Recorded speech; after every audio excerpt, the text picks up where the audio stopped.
বাংলায় ছোট গল্পের সার্থক স্রষ্টা যদি রবীন্দ্রনাথ ঠাকুর হন, তবে অনুগল্পের ক্ষেত্রে কিন্তু বনফুলের নাম করাই যায়।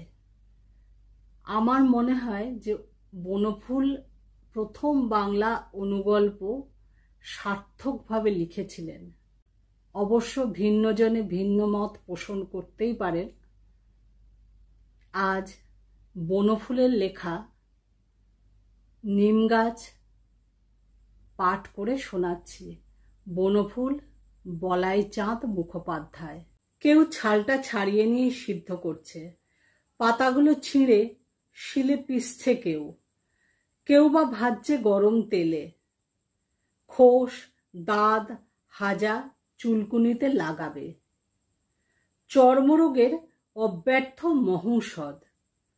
কচি পাতাগুলো খায়ও অনেকে, এমনি কাঁচাই, কিংবা ভেজে বেগুন সহযোগে। যকৃতের পক্ষে ভারী উপকার। কচি ডালগুলো ভেঙে চিবোয় কত লোক, দাঁত ভালো থাকে। কবিরাজরা প্রশংসায় পঞ্চমুখ। বাড়ির পাশে গজালে বিজ্ঞরা খুশি হন, বলেন নিমের হাওয়া ভালো, থাক কেটো না। কাটে না, কিন্তু যত্নও করে না। আবর্জনা জমে এসে চারিদিকে, শান দিয়ে বাঁধিয়েও দেয় কেউ, সে আর এক আবর্জনা। হঠাৎ একদিন একটা নূতন ধরনের লোক এলো, মুগ্ধ দৃষ্টিতে চেয়ে রইল নিম গাছের দিকে। ছাল তুললে না, পাতা ছিঁড়লে না, ডাল ভাঙলে না, মুগ্ধ দৃষ্টিতে চেয়ে রইল শুধু। বলে উঠল, বাহ, কি সুন্দর পাতাগুলো, কি রূপ, থোকা থোকা ফুলেরই বা কি বাহার।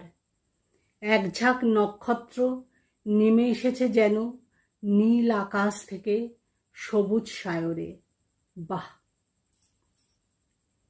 খানিকক্ষণ চেয়ে থেকে চলে গেল। কবিরাজ নয়, কবি। নিম গাছটার ইচ্ছে করতে লাগলো লোকটার সঙ্গে চলে যায়, কিন্তু পারলে না। মাটির ভেতর শিকড় অনেক দূরে চলে গেছে। বাড়ির পিছনে আবর্জনার স্তূপের মধ্যেই দাঁড়িয়ে রইল সে।